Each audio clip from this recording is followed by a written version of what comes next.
Mga kababayan, akala nyo ba tapos na ang malaking balita tungkol sa 4,000 acre AI Tech Hub sa Luzon? Hindi pa, dahil ngayon, may panibagong twist na mas lalong nagpapainit sa usapan. Taiwan gusto na ring sumali. Oo, tama ang narinig nyo. Yung bansang kilala bilang isa sa pinaka-advanced sa mundo pagdating sa semiconductors at AI manufacturing, nagpapakita na ng interes na makisali sa plano ng Pilipinas, US, at Japan.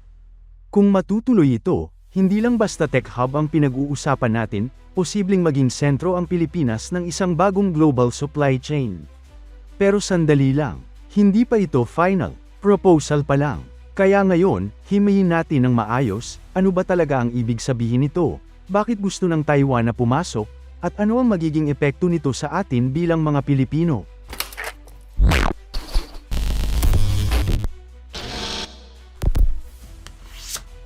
Sa mga nakaraang balita, napag-usapan natin yung plano ng US at Japan na magtayo ng 4,000 acre Economic Security Zone sa ilalim ng Luzon Economic Corridor. Isa itong AI native industrial hub na nakatutok sa semiconductors, electronics, at critical minerals. Ngayon, pumasok si Taiwan sa usapan. Ayon sa kanilang foreign minister na si Lin Keqiang, gusto nilang i-integrate ang Taiwan-Philippines Economic Corridor o TPEC sa Luzon Economic Corridor o LEC. Sa madaling salita, gusto nilang i-connecta ang kanilang industrial ecosystem sa gagawing tech hub dito sa Pilipinas.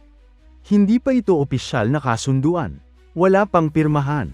Pero ang mahalaga, may malinaw ng intensyon. At sa geopolitics at ekonomiya, ang intensyon ang unang hakbang sa mas malaking pagbabago. Bakit interesado ang Taiwan? Ngayon, tanong, bakit gusto ng Taiwan na sumali? Simple lang pero napakalalim ng dahilan.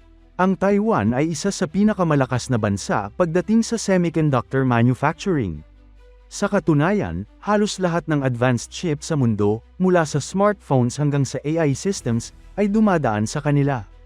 Pero may problema, sobrang concentrated ng kanilang industriya sa loob ng kanilang sariling bansa.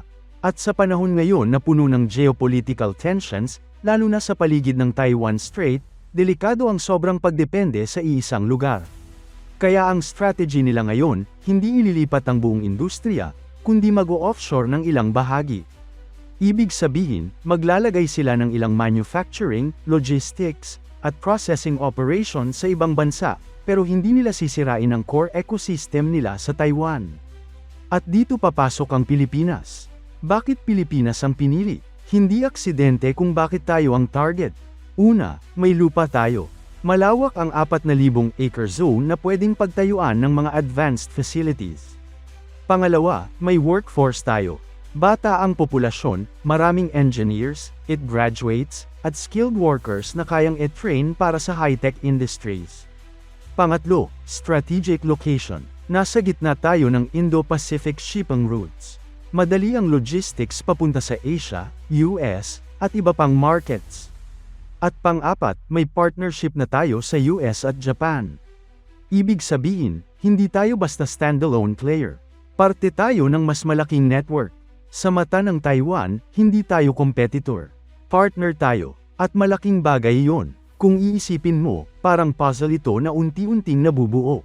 Taiwan may expertise sa semiconductors at AI manufacturing. US at Japan may capital, technology, at global influence. Pilipinas may land, labor, at logistics capacity. Kapag pinagsama mo ang tatlong ito, makakabuo ka ng isang supply chain na hindi lang malakas, kundi resilient. Ito ang tinatawag nilang, economic security is national security. Hindi na sapat ang military alliances ngayon. Kailangan din ng matibay na economic foundation. Kapag kontrolado mo ang supply chain ng semiconductors, AI, at critical tech, mas secure ang bansa mo. At kung magiging parte ang Pilipinas nito, ibang level na yun. Ano ang posibleng mangyari kung matuloy ito? Kung sakaling ma-approve at ma-formalize ang proposal na ito, maraming pwedeng mangyari. Una, mas lalong lalaki ang investment na papasok sa bansa. Hindi lang US at Japan, kundi pati Taiwan companies.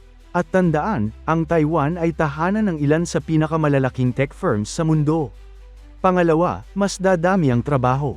Hindi lang construction jobs, kundi high-value jobs sa engineering, research, semiconductor processing, AI systems, at advanced manufacturing. Ito yung klase ng trabaho na kadalasang hinahanap ng mga Pilipino sa ibang bansa. Ngayon, may chance na dito na mismo sa Pilipinas. Pangatlo, angat tayo sa value chain. Hindi na lang tayo exporter ng raw materials o provider ng services tulad ng BPO. Magiging bahagi tayo ng paggawa ng high-tech products. At doon nagsisimula ang tunay na economic transformation. Siyempre, hindi lahat puro maganda. May mga tanong na kailangan nating harapin. Una, kaya ba natin i-handle ang ganitong kalaking proyekto? Kailangan ng maayos na infrastructure, stable power supply, mabilis na internet, at efficient logistics. Pangalawa, paano ang environmental impact? Ang semiconductor at mineral processing ay hindi biro. Kailangan ng mahigpit na regulation para hindi masira ang kalikasan. Pangatlo, paano ang governance? Kung papasok ang bilyon-bilyong investments, dapat transparent at maayos ang pamamalakad. Walang corruption, walang delay sa permits, at patas ang labor practices. Dahil kung hindi, mawawala ang tiwala ng investors. May isa pang layer ang usapan na ito, ang geopolitics. Ang pagpasok ng Taiwan sa Luzon Economic Corridor ay hindi lang economic move. Strategic move din ito. Sa panahon ngayon, malinaw ang paghahati ng mundo pagdating sa technology supply chains. May mga bansa na gustong bumuo ng trusted networks, mga supply chains na hindi madaling ma-disrupt o ma-control ng ibang powers.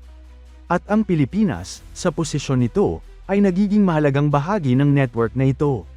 Hindi ibig sabihin nito na papasok tayo sa gulo, pero malinaw na tumataas ang strategic value natin. At habang tumataas ang value mo, tumataas din ang responsibilidad mo. Para sa karaniwang Pilipino, ano ang ibig sabihin nito? Ngayon, baka iniisip nyo, ano naman ang epekto nito sa akin?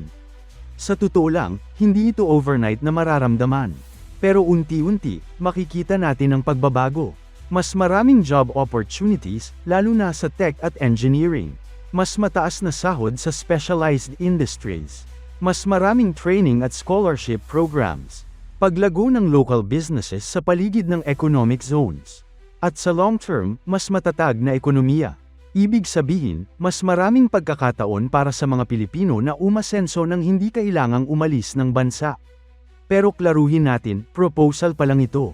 Wala pang final agreement. Hindi pa natin alam kung gaano kabilis ito uusad, o kung may mga pagbabago pa sa plano.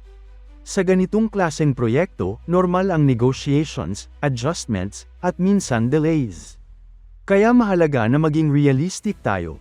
Excited, oo, pero grounded pa rin. Sa kabuuan, mga kababayan, ang interes ng Taiwan na sumali sa Luzon Economic Corridor ay isang malinaw na signal. Signal na ang Pilipinas ay hindi na lang basta observer sa global tech race. Unti-unti, nagiging player na tayo. Kung dati sinasabi na, sleeping giant, ang Pilipinas, baka ito na yung panahon na unti-unti tayong nagigising. Pero tandaan, ang success nito ay hindi lang nakasalalay sa gobyerno o sa foreign investors.